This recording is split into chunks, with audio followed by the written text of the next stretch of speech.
सिडनास किस fight week के part 23 तक मैं डिस्कस कर चुकी हूँ। ये है पार्ट 24। अगर आपने 23 तक नहीं देखा है तो आप सिडनास फाइट वीक की प्लेलिस्ट है उसमें देख सकते हो, इसमें सारे पार्ट्स आपको मिल जाएंगे। तो हम लोगों ने बहुत बार देखा है, सुना है कि बुराई पे अच्छाई की जीत होती है, और ये लिटरली ये जो टास्क था ना, इसमें बुराई पे अच्छाई की जीत होते हुए हमें दिख गया। कैसे ना कैसे कुछ ना कुछ ऐसा हो जाता है कि जिनकी सोच बुरी हो, नीयत बुरी हो, उनकी हार हो ही जाती है। तो ये टास्क था कैप्टनसी टास्क। अब शहनाज ने एक दिन पहले ही सिद्धार्थ को सब कुछ बता दिया रात को कि मैं किसको सपोर्ट करने वाली हूँ। सिद्धार्थ को सब पता है।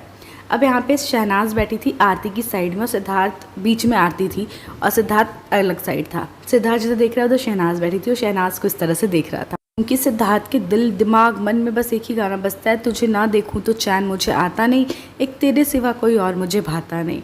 अभी टास्क अनाउंस हो रहा था, अब आरती को तो बीच में बैठना ही था। वो तो मतलब हमेशा से सिडनास की लड़ाई हो रखी हो तो बीच में आना चाहती है, तो आ गई। वो जगह दे देते हैं वो लोग थोड़ी बहुत आने की, तो तुरंत घुस जाती है।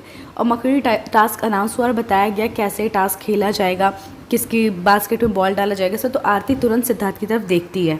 बस वो बोलती नहीं है कि अल्लाह के नाम पे दे दे बाबा, लेकिन भीख वो ऐसे आंखों आंखों में मांग लेती है ना कि मुझे बचा लियो, मेरा कौन है यहाँ पे तेरे अलावा, तू ही तो मुझे बचा सकता है। मतलब वो आंखों आंखों में ये दिखा, मैं खुद अपने लिए तो कुछ कर नहीं सकती, तू मुझे बचा लियो। उसको ये पता नहीं होता कि बिग बॉस आगे ये बता देंगे कि सिद्धार्थ और आसिम इस गेम का पार्ट नहीं है। तो अब आप आरती को देखोगे, बिन पेंदे का लोटा शहनाज को बोला गया था ना, बिन पेंदे का लोटा क्या होता है आपको मैं अभी दिखाती हूँ। यहाँ पे ये ग्रुप डिस्कस कर रहे हैं कि क्या होगा, और यहाँ पे आपको सिद्धार्थ गेम मोड में दिखेगा।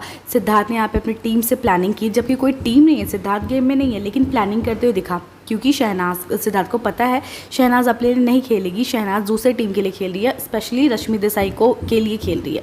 अब उस टीम में बेशक ये लोग विशाल के लिए खेले, शहनाज को था इस टीम को पेबैक अपना करके छुटकारा, कि इन लोगों ने मेरे लिए अच्छा किया तो मैं इनका पेबैक करूंगी ही करूंगी। और ये बात उसने डंके की चोट पे सरेआम सबको बोला भी। आपको एक चीज़ यहाँ कॉमन लगेगी कि बिन पेंदे का जो लोटा है ना, जिसको कहीं से भी मिल जाए, चाहे मैं इधर लुढ़क जाऊँ चाहे उधर लुढ़क जाऊँ, दोनों में से किसी टीम डिस्कशन में वो नज़र नहीं आएगी। कौन नज़र नहीं आ रहा? आरती सिंह।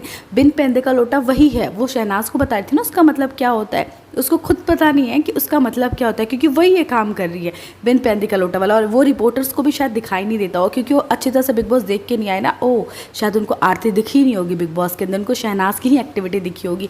अब जो करता है वही दिखता है, जो बिन पेंदे की तरह इधर उधर, जो जैसे अभी डिस्कशन में नज़र नहीं आ रही है, उसको इधर से मिल जाए कोई सेव कर दे, उधर से मिल जाए कोई सेव कर दे, कोई तो कर दे यार, कोई तो दे दे मुझे ये सेव करने की भीख। और क्या चाहिए मुझे, खुद तो मैं कुछ कर ही नहीं सकती, तरबूजी खा सकती हूँ, कोई तो कर दे, कोई मुझे बचा ले। तो बस उसको किसी डिस्कशन में मतलब ये नहीं दिखना था कि मैं इस ग्रुप का पार्ट हूँ, कहीं सामने वाला नाराज़ ना हो जाए, मुझे छोड़ ना दे, मैं यहाँ भी अच्छी रहूँ, मैं वहाँ भी अच्छी रहूँ। और यहाँ पे सिद्धार्थ से आकर के माहिरा तुरंत शिकायत करती है कि शहनाज उस टीम के लिए खेल रही है, क्योंकि माहिरा ने जरीवाला और आरती के सामने बात बोली थी कि मैं उनको क्यों नहीं करूँगी, मैं करूँगी। उसने सिद्धार्थ से बोला था कि मैं उसको रश्मि को कैप्टन बनाने के लिए कुछ भी करूँगी, लेकिन माहिरा पारस को तो ये बात बताई नहीं थी। ये बेचारे तो तब से इतनी एक्टिंग कर रहे थे शहनाज को अपनी टीम में लाने की, अपने फेवर में लाने की। जब आरती से लड़ाई हुई थी तो माहिरा एकदम सगी बहन बन रही थी उसकी। तो ये सब इतनी प्लानिंग प्लॉटिंग इनकी तो बेकार चली गई शहनाज को अपने करीब लाने की। ये लोग इतना पैम्पर कर रहे थे शहनाज को, तो इसको तो बड़ा। सिद्धार्थ ने कहा हाँ वो जो कर रही है सही है, उसके हिसाब से वो सही है। यहाँ पे सिद्धार्थ और शहनाज एक दूसरे से अभी नाराज़ नहीं थे, अभी पैचअप धीरे धीरे होने लगा था। बेड पूरे दिन एक दूसरे के साथ थे, पैचअप होने लगा था। सिद्धार्थ को पता था शहनाज उनके लिए खेलेगी, शहनाज ने पहले बता दिया था। अभी भी सिद्धार्थ को इस चीज़ पे कोई नाराज़गी या कोई लड़ाई नहीं है। सिद्धार्थ भी अभी कूल है, शहनाज भी कूल है। सिद्धार्थ शहनाज को साइड करता है जब वो लोग खड़े होते हैं, क्योंकि उसको पता है कि वो अपने लिए नहीं खेल रही, वो रश्मि का भरेगी, तो उसको आगे नहीं बढ़ने देता, उसको रोकता रहता है। अगर सिद्धार्थ इस गेम में होता तो मैं लिख के देती शहनाज सिद्धार्थ के लिए खेलती, लेकिन सिद्धार्थ नहीं है। और सिद्धार्थ चाहता था कि शहनाज अपने लिए खेले, लेकिन शहनाज का था कि मैं उनको पे बैक करूँगी।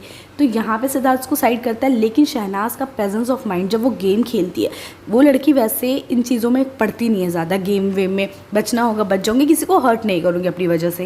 लेकिन अगर उसका गेम मोड ऑन रहता है ना यार, मेरे को शहनाज का ये जो शेरनी अवतार है ना बड़ा मस्त लगता है, मतलब मुझे बहुत पसंद आता है। तो शहनाज जैसी बजर बजता है, ये खड़े रहते हैं जो एक्टिव होकर के, इनसे पहले वो चली जाती है। शहनाज सबसे आगे जाती है, जब बॉल आता है तो शहनाज ही सबसे आगे जाती है, वो कैच करती है, क्योंकि वो है असली प्लेयर, उसको पता है कि कैसे गेम खेला जाता है। वो तो बस खेलती ही नहीं है, अगर वो खेले ना तो इन सबकी माँ है वो, जो बोलती थी ना कि मैं इन सब में तुम्हारी माँ हूँ, गेम वे मुझे मत सिखाओ, मुझे सबका पता है कौन क्या कर रहा है। और फिर यहाँ पे रश्मि को डिफेंस करती है शेफाली जरीवाला कि रश्मि ना भर ले अपना। लेकिन यहाँ पे दोनों इस तरह से खेलते भी और हंसते भी रहते हैं जैसे कि रश्मि को कोई फ़र्क नहीं पड़ता कि वो उसको डिफेंस कर रही है। रश्मि मुझे बिल्कुल भी एक्टिव नज़र नहीं आई। अगर वो विशाल को बचाना चाहती थी, अगर वो विशाल के लिए खेलना चाहती थी, तो शहनाज को आप देखिए कितनी एक्टिव है, क्योंकि इस टीम ने बोला कि हमें विशाल के लिए खेलना है। शहनाज ने कहा ठीक है, तुम जिसके लिए खेलो, मैं तुम्हारे साथ हूँ, मैंने कमिटमेंट कर दिया, अपने वर्ड्स दे दिए हैं, मैं तुम्हारे लिए खेलूँगी। विशाल का बनना हो चाहे रश्मि का बनना हो। शहनाज पूरी तरह से एक्टिव देखी, चाहे अपने जिससे प्यार करती है उसको भी उसने नाराज़ करना है, वो करेगी, लेकिन तुम्हारा करेगी, क्योंकि उसने तुम अपनी ज़बान दी है। लेकिन यहाँ पे रश्मि तो इतनी एक्टिव नहीं दिखी मुझे विशाल के लिए। मुझे बिल्कुल नहीं लगा कि विशाल को कैप्टन बनाना चाहती है। शहनाज ने अपनी जी जान लगा दी सिर्फ विशाल के लिए, जबकि उसको पता है कि इनमें से कोई इसका वेल विशर नहीं है। ये लोग नहीं है तो क्या दूसरी टीम वाले हैं, उनमें से भी कोई नहीं। एक सिद्धार्थ और शहनाज एक दूसरे के वेल विशर हैं। तो यहाँ पे शहनाज करती है, बाकी सब अपने अपने में लगे हैं, बाकी सबको अपना भरना है। हाँ, पारस माहिरा का भर सकता है क्योंकि वी ऑल नो कि उसके बिना उसका गुजारा नहीं है, तो वो उसका भर सकता है। लेकिन यहाँ पे बाकी सबको अपनी पड़ी। और आरती तो ऐसे लूटने में लगी थी बॉल को भैया, क्योंकि कोई भरने वाला नहीं था। वो चाहे किसी का बैग हाथ में आ जाए, बैग में बॉल भरने लग रही थी। इतनी देर तक शहनाज के बीच में सब कुछ बहुत ही नॉर्मल चल रहा था। शहनाज अपना खेल रही थी, सिद्धार्थ देख रहा था, कुछ भी ऐसा नहीं चल रहा था। फिर ऑल ऑफ सडन आरती ने जब शहनाज का बैग ले लिया, अपने बैग को भरना था, किसी और के बैग को नहीं भरना था। और सिद्धार्थ को पता है कि अगर शहनाज का बैग भरेगी तो शहनाज विशाल को या रश्मि को अल्टीमेटली देगी, वो खुद के पास नहीं रखेगी, वो अपने लिए अभी नहीं खेल रही है। तो सिद्धार्थ ने बस यहाँ पे एक गलती से मिस्टेक कर दिया, आरती को बोल दिया, आरती तू शहनाज का बैग क्यों भर रही है। और आरती जाके शहनाज के जो बैग में बॉल्स रहते हैं उसको अपने बैग में पलट देती है, और ये बात शहनाज सुन लेती है। और आरती इस चीज़ का पूरा फ़ायदा उठाती है। आरती जाके सिद्धार्थ के पास खड़ी हो जाती है बिल्कुल चिपक करके, जैसे सिद्धार्थ ने ही उसको बोला, सिद्धार्थ की ही स्ट्रैटेजी पे वो चल रही है कि शहनाज का क्यों भरी। यहाँ पे शुरू होती है सबसे बड़ी मिसअंडरस्टैंडिंग शहनाज के दिमाग में, कि उसने उसका प्यादा भी बढ़ाया। अब वो रोक भी रहा है मेरे उस बास्केट को भरने से, उसको उसकी फट गई कि मेरे बास्केट को भरी है। ऐसा मतलब इतनी दुश्मनी, ऐसा क्या है हमारे बीच, मतलब कुछ था नहीं हमारे बीच, वो इस तरह से रिएक्ट क्यों कर रहा है। और देखिए आरती इसके बाद सिद्धार्थ के साथ खड़ी हुई नजर आएगी, और शहनाज वहीं पे खड़ी रहती है, और आरती हिल नहीं रही होती सिद्धार्थ के पास से। और शहनाज सिद्धार्थ से नाराज़ हो चुकी होती है इस वक्त पे, और सिद्धार्थ क्यों खड़ा रहता है कि सिद्धार्थ क्लूलेस है, उसको नहीं पता कि मेरी शेरनी जो है भड़क चुकी है, अब मेरे ऊपर बिल फटने वाला है, बहुत गंदे वाला। और शहनाज पास में जाती है और बोलती है फट गई ना तेरी। तो उसके बाद सिद्धार्थ सोचता है कि मतलब गेम में इस तरह से खेलते हुए अचानक से इसको क्या होगा, और ये मुझे क्यों ऐसे बोली है। सिद्धार्थ को यहाँ पे ये लगता है कि आसिम वगैरह की साइड ज़्यादा हो गई है, ये अब मेरी दोस्त नहीं रही, ये इस तरह से क्यों बोल रही है। सिद्धार्थ कहता है हाँ शहनाज गिल फट गई मेरी तेज से। तो उसके बाद आसिम, जिसको पता है कि दोनों एक दूसरे से अभी हर्ट हैं, तो इंस्टिगेट करना है, उसको पता है कहाँ पे आग लगानी है, वो बहुत अच्छे से वो काम कर रहा होता है। आसिम बैठ करके उसको बताता है शहनाज को कि देखा तूने, वो पलड़ा दिखाता है कि कौन ऊपर कौन नीचे, इस तरह से। तो शहनाज कहती है मुझे बहुत अच्छे से पता है सबका, तो तू मुझे मत बता कि किसका। तो आसिम भी यहाँ पे लड़ाई लगवाने की पूरी कोशिश कर रहा होता है, जो कि पहले से थोड़ी सी लग जाती है मिसअंडरस्टैंडिंग की वजह से। लेकिन आसिम इसमें बड़े आराम से लड़ाई लगवाने की और ज़्यादा कोशिश करता है, क्योंकि उसको पता है कि अभी फूट डालूंगा तो सना यहाँ पे आ जाएगी और सिद्धार्थ जो है गुस्से में आ जाएगा, तो अग्रेसिव होगा, लड़ाई होगी, सिद्धार्थ हाथ वाथ उठा कर निकल सकता है। तो वो अपनी गेम खेल रहा था, यूँ कहें कि वो अपनी फ्रस्ट्रेशन निकाल रहा था, जो सिद्धार्थ से लड़ाई हुई है उसकी, उस चीज़ की कि मेरी दोस्ती में उसने ऐसे किया वैसे किया, तो वो अपनी फ्रस्ट्रेशन शहनाज गिल से निकलवा रहा था। वो बैक फुट पे होकर के शहनाज को फ्रंट फुट पे करने की कोशिश कर रहा था सिद्धार्थ से लड़वाने के लिए।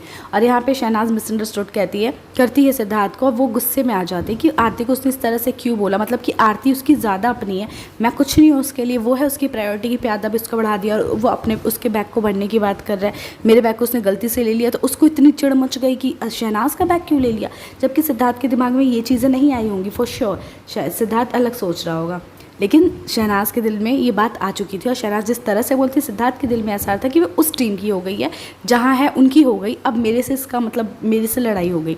तो उसके बाद जो है विशाल और पारस वगैरह जो आपस में लड़ते वड़ते हैं, क्योंकि पारस जो है वो शुरू करता है कुछ अलग चीज़ें, वो कभी गेम को सीधे तरीके से खेल नहीं सकता, वो दूसरे बैग से निकाल करके अपने बैग में बॉल्स डालने लगा, माहिरा के बैग में। अपने बैग में तो खैर कुछ कर नहीं सकता, उसको तो माहिरा की पूंछ बन के ही चलना है, मतलब उन दोनों को एक दूसरे की पूंछ बन के चलना है, तो अपने हिसाब से तो कभी चल नहीं सकते। तो उसको माहिरा के बैग में डालने लगा और माहिरा जो है उसको डिफेंस करने लगी, तो विशाल जो है उसको छीनने गया बैग को। तो अगर आपके बाल लंबे हैं तो आप चोटी कर लो, पोनी बना लो, आप इस तरह का गेम खेलो, लेकिन नहीं, वो भी नहीं करना। फैशन हमें पूरा दिखाना है, हमें चोट नहीं लगनी चाहिए। क्राइंग बेबी अगर आसिम को कहते हैं ना, तो ये खुद क्राइंग बेबी कम नहीं है। तो इसके बालों को थोड़ा सा घिंच जाते हैं, तो इसको ये विशाल के ऊपर चढ़ जाती है, तूने मेरे बालों को क्यों किया, लाइक सीरियसली तू ऐसे करेगा। वो विशाल से लड़ रही होती है, लेकिन विशाल से लड़ते लड़ते वो शहनाज पे क्यों आ जाती है। शहनाज विशाल के सामने खड़ी होती है जा करके, तो माहिरा तुरंत कहती है कि ये किसका साथ दे रही है, जिसने इसका पानी फेंका था वो मार्स वाले टास्क में, और हमने इसका साथ दिया था। माहिरा शहनाज, मतलब थोड़े टाइम पहले जब उनकी चाय फाइट हुई थी, माहिरा और पारस ने शहनाज को क्या क्या नहीं बोला, जेलस, दोस्ती के काबिल नहीं, बहुत सारी बातें कही। और उस टाइम जब सिद्धार्थ से बात भी करने जा रही थी, तब भी लोगों को आग लग रही थी, चाहते नहीं थे कि शहनाज सिद्धार्थ दोबारा से टॉकिंग टर्म्स में आए। लेकिन जब पारस ने सिद्धार्थ के गुड बुक्स में रहने के लिए उसे शहनाज के पानी को बचाने के लिए बोला, तो बिना मन से वो गई पानी को बचाने। उसने बात बोली भी कि मैं उसके साथ देना नहीं चाहती थी, तो वो इसलिए गई क्योंकि पारस ने बोला। पारस की बात तो माननी पड़ती है ना, गेम में रहना है, इन दोनों को कनेक्शन बना करके, वरना फिर निकल ही जाना है, तो इसलिए पूंछ बन के चलना है। तो इसलिए वो बेचारी चली गई इस पानी को बचाने, बिना मन से, कोई दोस्ती निभाने नहीं गई थी। और वो उस चीज़ का एहसान यहाँ पे जता रही है कि हमने इसका पानी बचाया था, विशाल ने उसका पानी गिराया था। तो शहनाज कहती है मैंने असली रंग देख लिए जिसके, तो मैं उस हिसाब से अभी खेल रही हूँ, क्योंकि और किसी ने शहनाज को चाहे फेक में भी नहीं बचाया, जिसने चाहे फेक करके बचाया तो वो क्यों न दे उनको पे बैक, क्यों ना करे, कल को क्यों सुने कि उसे तुझे हमने बचाया था इसलिए तू बची है, क्यों सुने। सिद्धार्थ भी नहीं चाहता सुनना, शहनाज भी नहीं चाहती सुनना। और माहिरा सीधा शहनाज को एहसान फरामोश कहती है। कौन सा एहसान, मुझे पता चलो उस एहसानों के बारे में। क्या इसने कभी नॉमिनेशन से बचाया शहनाज को? क्या घोड़े के टास्क में ये खुद उतर गई कि नहीं शहनाज मेरी दोस्त है, वो घोड़े पे बैठेगी? क्या इसने शहनाज के लिए कभी कोई गंदे वर्ड्स यूज़ नहीं किए? कब कौन सा एहसान इसने शहनाज पे ऐसा कर दिया जो शहनाज को एकदम उतारना था इसके लिए, पानी को बचाने के लिए? शहनाज ने इसे बिल्कुल नहीं कहा। शहनाज ने एहसान मांगा हो तो मैं बोलूँ तो आसिम से बोला हो कि मैंने तेरे को कैप्टनसी में फेवर किया, उन्हें मुझे कहा था जब मेरी कैप्टनसी की ज़रूरत होगी तो तू मुझे करेगा, तो मैं अब तुझसे फेवर मांग रही हूँ। उसने आसिम से मांगा, उसने बग्गा से कहा, उसने माहिरा से तो बोला तक नहीं था कि मेरा पानी बचा। सिद्धार्थ के गुड बुक्स में रहने के लिए अगर माहिरा पारस की स्ट्रैटेजी थी पानी बचाने, जैसे प्यादा बढ़ाने स्ट्रैटेजी थी पारस की कि किंग को आगे कर दो, क्वीन को आउट कर दो, उन दोनों के बीच में अंडरस्टैंडिंग लगा दो, क्वीन के जाते हैं किंग थोड़ा वो डल हो जाएगा, तो उसको बाद में दिखाओ पास की वजह से कि सिद्धार्थ पास की वजह से बचा। और ये सारी क्लिप्स हैं, तो वही वो एहसान जो आप लोगों ने जताया है वो दोस्ती के नाम पे, दोस्ती की आड़ में, तो वो एहसान उतारने की बात कर रहे हैं ये लोग। शहनाज क्यों उतारे वो एहसान जो मांगा ही नहीं शहनाज ने, तो जो एहसान उसने लिया ही नहीं तुमसे, तो वो क्यों दे तुम्हें? शहनाज ने उसके लिए हमेशा किया। जब पारस चला गया शहनाज उसके लिए खड़ी रही, अकेली थी वो उसके लिए खड़ी रही। रश्मि के साथ उसकी लड़ाई हुई जब सलमान सर ने कहा निकल जाओ शो से, उसकी उंगली तोड़ने के लिए, किसकी वजह से? माहिरा की वजह से। सलमान सर ने बोला तुम गलत दिख रही हो, लेकिन तुम गलत हो नहीं, तुम किसी और के लिए गलत दिख रही हो। हर किसी ने बोला किसी और के लिए गलत दिख रही हो, फिर भी शहनाज ने साथ दिया। शहनाज ने वो टीचर वाला टास्क था वहाँ पर अपना एप्पल भी इसने माहिरा को दिया। क्या शहनाज ने एहसान गिनाए कि मैंने तेरे लिए इतना कुछ किया जब पारस नहीं था, मैं तेरे साथ थी, मैं तेरे लिए वो लिप्स बनाए थे, माहिरा के लिप्स बनाए थे, लेकिन लड़ी कौन? शहनाज ने शेफाली जरी वाले जैसे लिप्स बना के लड़ाई करी। क्या शहनाज ने एहसान जताया? शहनाज ने कोई एहसान नहीं जताया। इसने पानी जो बचाया वो भी पारस के कहने पे, सिद्धार्थ के गुड्स में रहने के लिए, वो एहसान जताने आ गई यहाँ पे। शहनाज को एहसान जताते जताते माहिरा बहुत कुछ बोल गई। एहसान फरामोश है, ये दोस्ती के काबिल नहीं है, इसको पता क्या है कि दोस्ती क्या होती है। हाँ, हमें माहिरा को बहुत अच्छे से पता है कि दोस्ती क्या होती है, हमें बहुत अच्छे से पता है माहिरा को कितने अच्छे से पता है दोस्ती क्या होती है। जब पारस चला गया था तो विशाल इसका बेस्ट फ्रेंड बन गया था, विशाल के साथ पूरे दिन चिपकी रहती थी, विशाल से ही बातें होती थी, मॉर्निंग सॉन्ग्स उसके साथ होता था। और अभी जब विशाल से उसको ज़रूरत थी उस टाइम, क्योंकि पारस नहीं था, कहीं ना कहीं तो किसी से कनेक्शन बनाना था ना, वरना रुकते कैसे हम। और जब पारस आ गया तो विशाल अब इसकी नज़र में ज़ीरो हो गया, विशाल का अब कोई इंपॉर्टेंस नहीं है। तो ऐसी होती है दोस्ती। ये सिखाएंगे दोस्ती निभाना शहनाज को। जो शहनाज अपने वर्ड्स की इतनी पक्की है, जो कहती है वो करके दिखाती है, वो दिखाएंगे शहनाज को दोस्ती कि कैसे होते हैं दोस्ती। ये लोग इतने फॉल्स वर्ड यूज़ कर रहे होते हैं, चिल्ला रहे होते हैं, लेकिन शहनाज के मुंह से हमें इस पूरी लड़ाई में भी ऐसे कोई फॉल्स वर्ड्स किसी के लिए भी, क्योंकि उसको किसी से मतलब नहीं है। हाँ, सिद्धार्थ से जब उसको गुस्सा आता है सिद्धार्थ से वो लड़ती है, लेकिन बाकी किसी से मतलब नहीं है शहनाज को। और यहाँ पे अभी इस पूरे सीन में यही होता है कि माहिरा शहनाज के ऊपर ब्लेम डालती है, सिद्धार्थ की नज़रों में भी नीचा गिराना चाहती है कि वो दोस्ती के काबिल नहीं है, वो किसी चीज़ के काबिल नहीं है, और उसके माइंड में वर्ड्स भरे जाते हैं। आरती सिद्धार्थ के क्लोज दिखने की कोशिश करती है और शहनाज को इनसिक्योर करने की, दूर करने की कोशिश करती है। और यहाँ पे शहनाज के बीच जो सबसे बड़ी मिसअंडरस्टैंडिंग क्रिएट होती है, क्योंकि इसके बाद जो टास्क हो जाता है ना, तो बेड चेंज होता है, और उसके बाद जो दर्द इनकी आंखों में दिखता है ना, वो दर्द हम सबसे बर्दाश्त नहीं था। और ये सारे एपिसोड्स मैं आपको बता रही हूँ सिर्फ डिकोडिंग के लिए फर्स्ट टाइम देख रही हूँ। जब ये एपिसोड्स पूरे आए थे हफ्ते, मैंने पूरे हफ्ते बिग बॉस में देखा था, मैं बार बार पूछती रहती थी कि अब ये चीज़ सही हुई, अब ये चीज़ सही हुई। जब उनका पैचअप होता तब देखा था, उसके बाद मैं कभी सीन भी नहीं देखती थी। लेकिन अब मुझे डिकोड करना है। अब अगर मैंने जिम्मेदारी ली है कि मैं आप लोगों तक पूरी कहानी, पूरी सच्चाई पहुँचाऊँगी, तो मुझे हर एक स्टेप को देखना है, हर एक चीज़ को क्लियर करना है, जो चीज़ें मिसअंडरस्टूड हैं उन सबको क्लियर करना है। तो इसलिए बस मैं देख रही हूँ, और अब देखने के बाद अच्छा सा फील हो रहा है। मुझे लग रहा है सिद्धार्थ मेरे आसपास है, सिद्धार्थ मेरे साथ है, सिद्धार्थ की हर एक चीज़ ना बहुत ताज़ी लग रही है, हर चीज़ बहुत अच्छी लग रही है, देखने में मज़ा आ रहा है। लेकिन रियलिटी हिट करता है जब सब कुछ बोलने के बाद मेरे को, तो वो मुझे बहुत बुरी तरीके से हिट करता है। लेकिन फिर भी जब मेरी तरह ये डिकोडिंग सुनते हुए बहुत सारे लोग सिडनाज वर्ल्ड में खो जाते हैं और रियलिटी भूल जाते हैं कुछ देर के लिए, और कुछ देर के लिए अच्छा फील करते हैं, तो मुझे भी अच्छा लगता है, क्योंकि मुझे बोलते हुए बहुत अच्छा फील होता है। मैं भी रियलिटी भूल जाती हूँ। मैं समझ सकती हूँ कि आप लोग सुनते हुए क्या फील कर रहे होंगे, लेकिन लास्ट में उस रियलिटी से रूबरू करवा देती हूँ आप लोगों को, जिससे मैं हो जाती हूँ। तो गाइज़, आपको वीडियो कैसी लगी कमेंट करके ज़रूर बताइएगा। मेरे चैनल पर ना तो सब्सक्राइब कर लीजिएगा, साथ में इस वीडियो को लाइक एंड शेयर ज़रूर करिएगा। Thank you so much for watching, till then stay tuned.